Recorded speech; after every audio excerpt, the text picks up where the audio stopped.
I, female, 32, hosted a dinner party for family recently to celebrate my new promotion. I was very happy and proud of myself because I earned this after slaving away at my corporate job for months. Only my partner, Keith, male, 37, knows how hard I have worked for it. But what was meant to be a celebration of my success, hosted by me, ultimately became about something else. Now, everyone is after me because they think I'm cruel and vindictive and don't understand the value of family. I grew up in a blended family. My biological mother left my dad for her boss when I was just 2 years old, so she has never been a part of my life. It has been dad and me for the longest time, and I'm not complaining. My mom never tried to reach out, and while a lot of my family thought that I would want to seek her out when I grew up, that was not true at all. I have no desire to meet my biological mother or reconnect with her, even though my stepmother and I don't see eye to eye. I have never had a real maternal figure in my life, not in my mother and not in my stepmother, Anne, 53, female. Dad married her when I was already old enough to have begun navigating life without a mother, and there was always resistance from both sides to accept each other as family. As a child, I used to look at my friends with complete families, siblings, cousins, and I would feel very envious and dejected that I was not given this luxury. However, I just accustomed myself to my own reality, and since then, coping with life has become easier. My Aunt Rosa, Dad's sister, tried her best to cultivate that bond with me, and I'm very grateful for everything that she has done for me. But, and I mean this in the least hurtful way possible, an aunt is not a mother. I don't blame my dad for anything, though. I think he did the best that he could, and even though when I was a kid and a teenager, I didn't like a lot of things that he did, and we fought a lot over silly issues, as an adult, I realized the enormous sacrifices he has made for me. The family dynamics were out of my control to a very large extent and were out of his control, but we managed. Dad married Anne when I was 15 years old, even though they had been together for a while before that. He had repeatedly asked me if I was okay with him remarrying, and I know for sure that had I said no, he wouldn't have gone ahead with it. But by then, I knew that despite Anne and I not having a very good relationship, she made him happy. And I also knew that both of us loved Dad enough to be cordial to each other and make the family work somehow. While he was dating her, he had introduced her to me. In the initial few months of us knowing each other, she had overstepped her boundaries multiple times. I think she assumed that since I never had a mother, I would automatically take her as my maternal figure, and she tried very hard to fill that gap, so to speak. But I had been without a mother for so long that I didn't really understand what it meant to have one. Any attempt of hers to discipline me or exert authority while they were dating and not married was met with a lot of hostility from my side. I could have behaved better in hindsight, but I was a rebellious teenager, and to me, I was doing the best that I could.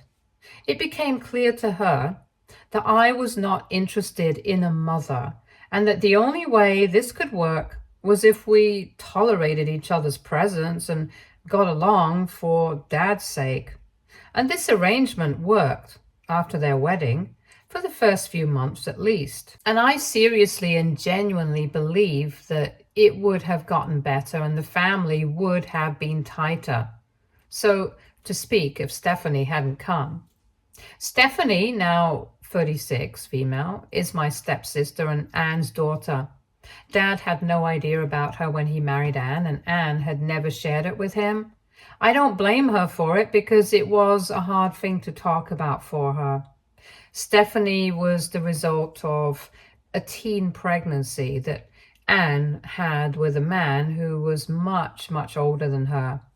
She was groomed and then forced to carry the pregnancy to term. She was essentially a kid herself when she became a mother, and the only reason she agreed to carry the pregnancy to term was that she was assured by her abuser and his family that they would take up the entire responsibility of the kid and she would not have to be involved. And thankfully for her, they did not back out. So she had her daughter, and the daughter went to her biological father and lived there all her life. Anne had no contact with her groomer and her daughter, and she changed her city as soon as she turned 18, when Stephanie was 1 year old. She never had any contact with her and never disclosed this part of her past with anyone, according to her. She told Dad, and Dad told me that even her friends from college and work do not know about her daughter because she doesn't consider herself a mother in any dimension of the word. I don't know if this is how she thought to cope, but I guess she felt that since she had no contact with her daughter, and if she stopped mentioning her, maybe she would cease to exist in her mind. Unfortunately, that was not what God had planned for her. 6 months after her wedding to Dad, Stephanie showed up at home. I was the one who opened the door. And one look at her and I realized I didn't like her. She was reeking of alcohol, and frankly, she looked like a drug addict. She would have been 19 at that time, so I really don't know why she came looking for mommy as an adult. I don't know what happened after that because I was left out of all family discussions regarding her. All I do remember is that she stayed with us for a while, and Dad and Anne used to have long discussions late into the night for a couple of days. I think 2 weeks after her arrival, she had been living with us for that entire duration. Dad came to my room and said that he wanted to talk to me. He told me that Stephanie would be living with us for a while longer until they could try and do something to get her life on track. I couldn't believe my ears. Even at that age, I knew that girl was a disaster and that she should not be in the house. I told Dad that that was really unfair, but he told me that he could not turn her away, knowing that she is Anne's family and that she needs help. He then told me the entire backstory of Stephanie and Anne. He said that Stephanie's biological father had passed away and she had no real family left anymore, which is why she had come looking for her mom. And it would be very unfair to her if they turned her back and didn't help her out. I hated to admit it, but I knew he was right. That's the thing about Dad. He's a good man. And even though he didn't sign up for any of this, even if he had been lied to by omission, he would never do the wrong thing. He knew that it was important for him and Anne as adults to be there for Stephanie, and even though this came as a huge shock to him, a bigger shock than it was to me, in all honesty, he did not back down from doing the right thing. And that is how, at the age of 15 years, I got a 19-year-old sister with whom I shared absolutely no affinity. Living with Stephanie was difficult, to say the least. The adjustment was hard on everyone, and added to this was the fact that the newest family member was an absolute brat. She was thoroughly entitled from the day she set foot inside the house. She thought that Anne would be fawning over her in guilt and that she would have everyone wrapped around her finger. It was true to some extent. Anne tried to manage her tantrums because she felt guilty about abandoning her daughter and involving my dad in this mess. Dad tolerated her nonsense because he felt that she was a troubled child and needed good parental figures to guide her and bring her on the correct path. I was the only one who had absolutely zero tolerance for Stephanie's bullshit. And because of that, the entire family dynamic gradually changed. The only balancing factor in the house was Dad, and even Stephanie had begun to listen to him and behave around him. Anne had a miraculous motherly transformation, and she just attached herself to Stephanie, and both of them together started singling me out for not playing into the entire happy family trope. And I never played into it because I just could not stand Stephanie. She had no job. She was doing nothing with her life. All she would do was sit at home and blast loud music all day. Dad used to go to work, and it was only Anne and her in the house when I came back from school, and she would just go nuts. It became extremely difficult for me to even function like a normal human being in the house. I tried to tolerate it as much as I could, but I finally reached my breaking point and spoke to Dad about it. He told me that I should have come sooner. That night, he told Stephanie that it had been more than 6 months of her living with us, and that she needed to either find a job soon or look at higher education. She looked as if somebody had slapped her square in the face. I really don't know why she thought she was allowed to rot away and Dad would fund her entire life, but she did. Anne tried to cut in and take a stand for Stephanie, but Dad was having none of it. He didn't take my name in the discussion because he didn't want them to feel like I was poisoning him. He told Stephanie that she had a month to look for a job and that he would help her, but it was time she got her act together. To no one's surprise, she did not get her act together at all. There was no job by the end of the month, and at the 6-week mark, Dad reminded her again. A few weeks after that, she came home with the announcement that she was pregnant. Anne was overjoyed. God alone knows why. But Dad had had enough. He told her that he was not willing to fund her and her child any longer, and that she was on her own. Stephanie probably had expected the exact opposite of this. She had thought that because of the pregnancy, Dad would stop being so hard on her. I actually overheard her say this to Anne. Anne tried to butt in and take her side, but I think Dad had reached his breaking point too. There was nothing else to be done any longer, and Stephanie had no option but to leave. The house finally had some peace and quiet after about a year of her nonsense, but things always remained strained between Anne and me, and Dad and Anne after that.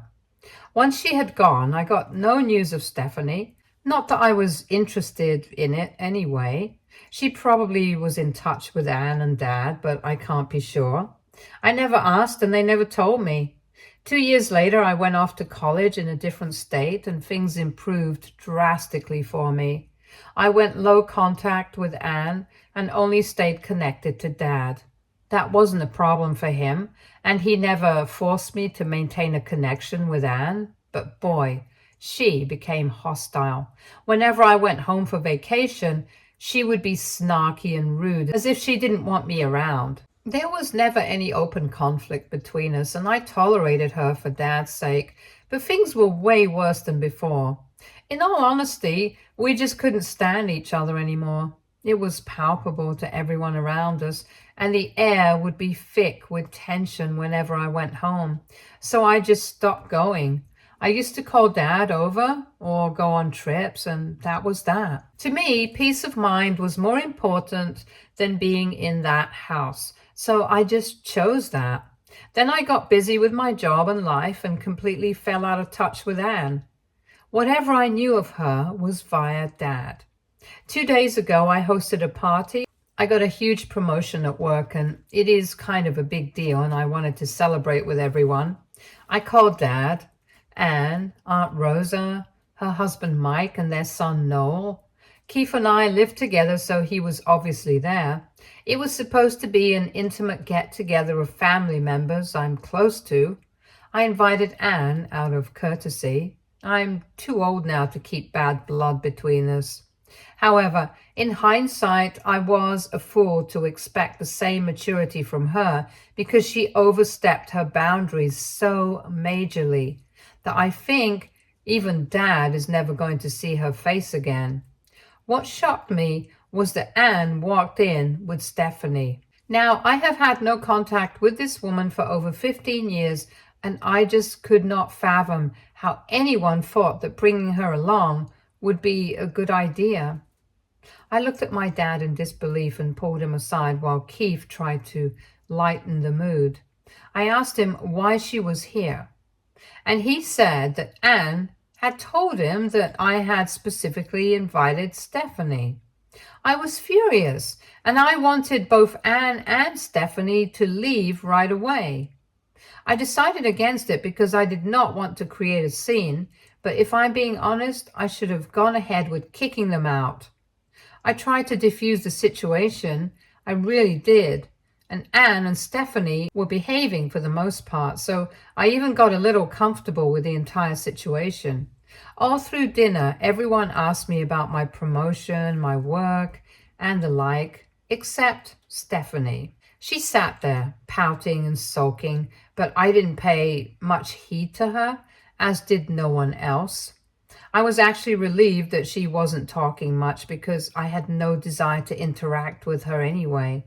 So all in all, thankfully the dinner went well, but I had no idea what was waiting for me at the end of it. And just as we were about to get up, Anne got up and said that she had a special announcement to make. Before I could even react, she literally squealed. She's 53, and honestly, that was so embarrassing. And revealed that Stephanie was expecting a baby. Everyone in the room went dead silent. All the people that were present, except Stephanie, probably, knew that I had had lots of fertility struggles, and I was told only a year ago after multiple tests that I would never be able to have biological children. The news about Stephanie's pregnancy honestly felt like a slap to my face, and it felt as though all the pride of the day was sucked out. I tried to put on a brave face and congratulated her, but Dad literally hissed at Anne and told her to sit down. She tried to start some drama over Dad's reaction, but Noel butted in and said something along the lines of, "Why are you even excited? Aunt Anne, isn't this like her sixth kid?" I genuinely spat my water out and looked at Anne with eyes wide. She started yelling at Noel, but Aunt Rosa got up to defend him, and it all became a huge mess in my house, where I couldn't even get a single word of what they were saying. In a couple of minutes, I had had enough, and I told all of them that I wanted them to leave and that they could not come into my house and disrespect me when I was the one hosting them. I then turned to Steph and told her that I had not invited her, and even if her mother had lied to her, she should have had the common sense to understand that it possibly could not have been me who was extending an invitation or an olive branch, because we never liked each other, and we hadn't spoken to each other in over 15 years. To my utter amazement, she started crying, saying that I was just jealous of her fertility because I could never have kids of my own.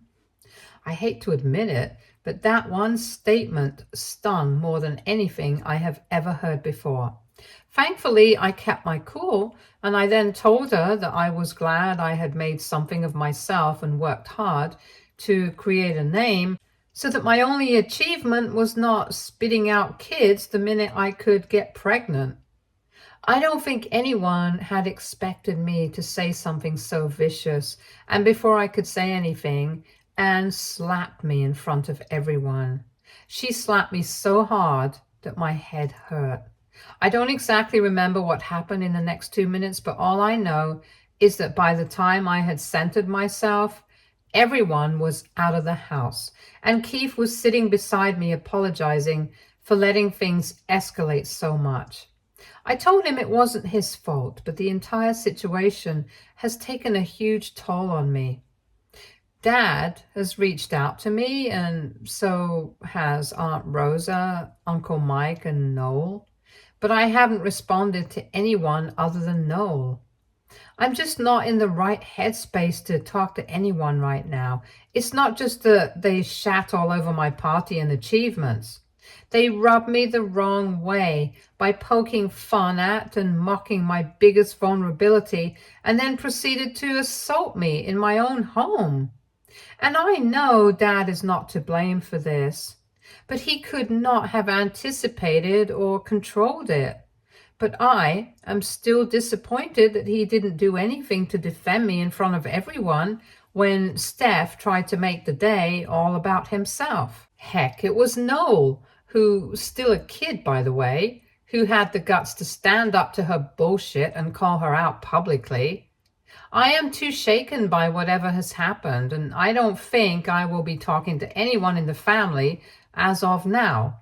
I just hope and pray that this chapter closes now and that I don't have to deal with Anne or Stephanie again. Update. You guys were right, and I should have known better. This is so not over. I had never outright hated Anne and Steph, but I just didn't like them. What they have resorted to now, however, conveniently puts them in the category of crazy, lying psychopaths who need to be kept away from humanity for its betterment. I have never met a worse duo of lying scums, and God knows why Anne has become blind to the antics of her daughter. She used to be sane, but now it seems like Steph controls her with the twiddle of her thumb. It's a sorry state of affairs for Anne, and I feel bad for her. She has lost all her individuality for a child who does not care two hoots about her. A week after the party, I had still not replied to anyone, so I had no idea what was going on. Anne and Stephanie came to my house. Keith opened the door and did not even invite them in. Steph started screaming at the door, saying that she wanted to talk to me and that I had ruined her life completely. I heard the screaming and rushed to the door where Stephanie was crying, and Anne said that I had committed the most unpardonable sin and that they needed me to pay for it. I told them that they were out of their minds if they thought that I would entertain them for even a second after they slapped me in my own home. Anne told me that I had to pay for my sins and that they knew I had spiked Stephanie's food, which had caused her to miscarry. I could not help but laugh at the bizarre accusation. I told them that Stephanie had come unannounced and uninvited, and I had zero idea that she was expecting. How could I have magically procured a substance, spiked her food, and caused her to miscarry when I had no idea that she would be coming, and that too pregnant? They just said that they knew it was me and there was no other way that something like this could have happened. And guys, I lost my shit. Anne kept on saying that I had to pay for my sins and whatnot. And Keith asked her what she meant by pay. And she meant literal payment. She wanted me to give money to her useless child who was probably faking an abortion and maybe even the entire pregnancy. I was furious and tired at the same time. I told them that I had enough money and that I would pay them whatever sum they wanted if they could prove that I was the one who caused the abortion. I told them to have a look at the CCTV footage and see for themselves. That was when they knew that their bluff was called, and they started squirming in their shoes. And the thing is, I'm a lawyer. I know when a person is lying. That's literally my entire job. I knew they had been caught and that there was no miscarriage. There probably was no baby either. I then told them that they needed to go with me to the hospital right now and confirm the abortion, or I would press charges against both of them. On Anne for assault and trespassing, and on Stephanie for trespassing and harassment. Guys, you should have seen the way they tried to flee. Keith and I ran after them and we took them to the hospital. Both of them were in tears by the time we reached and were begging us not to go ahead with it. Anne had the audacity to say that I was tormenting her poor daughter after what I had done. I told her to shut her trap because her poor daughter was a grown-ass woman of 36, and she needed to stop playing the victim every chance she got. The tests took some time, but at the end of it, I knew what the result would be. Stephanie was not pregnant, and she had been faking it the entire time. I don't know whether I felt rage or smug. I just knew that I wanted both of them out of sight that very minute. I thought I would need to down an entire bottle of wine to deal with all that had happened. When we sat in the car, Keith told me to send a text and the reports to everyone detailing what had actually happened. He said that it was time to expose them completely and cut them off for good. I have done just that, and I feel so much relief. I know now that they won't have the guts to get in touch with me again. I think I'm going to go no contact with Dad too. I just feel that he is somehow responsible for inviting all this mess into my life. And even if he isn't at fault, I don't want to deal with him right now. I have faced assault and harassment, and an achievement of mine has been ground to dust because of the antics of his wife and her daughter. I can't help but feel mad at him. He was the one who allowed Stephanie inside my house. He could have asked me whether I had actually invited her or not. He could have cross-checked, but it was easier for him to feign convenience, and that just hurts me a lot. I know I'm not going to tolerate any more of their drama, and if they try to, as much as knock at my door again, I will just get a restraining order against them. I don't care if I burn every single bridge with the family, but I just don't have it in me to deal with this anymore. Update 2. For all those who are hoping for a dramatic update, I have some news for you. Dad has filed for divorce from Anne. After he got to know what the mother-daughter had done, he was furious and threw Anne out of the house. I had a very long talk with him, and both of us got very emotional. In the fight with Anne, she revealed that she had known all along that Stephanie wasn't pregnant, but she already had 5 kids. None of the babies' daddies stayed. Yes, all of them are different, but Dad thinks that they pay child support. And she could not hold a job for long. Anne thought that if they tried this drama, they could try and get money out of me, which would help Steph out.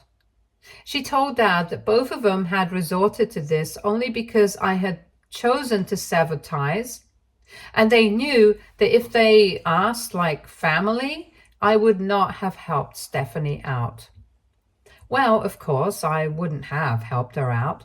Her brood is not my responsibility, and this is why they had hatched this elaborate plan to basically extort money from me. Anne justified herself by saying that since I could never have kids and had had a promotion, all the extra money could actually go to someone in need. And Dad told her that this was my hard-earned money and I could even wipe my crap with it if I wanted, and I didn't owe anyone anything. They had a huge fight where Anne kept defending Stephanie and refused to take accountability for her actions while deflecting the entire blame to me. That was when Dad realized that there was no point in talking to her. She was beyond any level of sanity, and there was no redeeming what she did. He told her that he would be filing for divorce and asked her to move out. He apologized profusely, telling me that he could never forgive himself for what he allowed to take place. I told him that it wasn't entirely his fault, but that I needed some time to get over the entire ordeal and bring myself back to normalcy. The last few weeks had been very draining for me. I was actually looking forward to relaxing a little bit after my promotion, but this entire family drama just did not let that happen. Aunt Rosa and Uncle Mike called me and offered me support.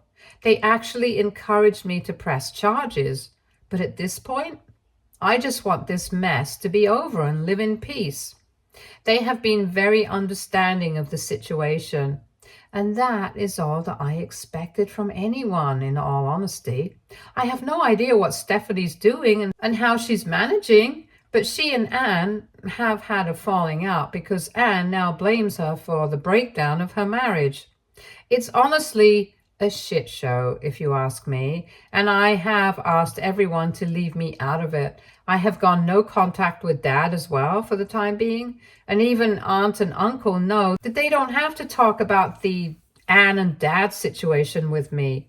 That's the biggest win that I could have asked for in this situation, and I am just glad that this is over. Hopefully, this will be my last update because I don't have it in me to tolerate even a single moment more of this. Thanks and goodbye for good. Stay tuned for more stories from our girl relationships.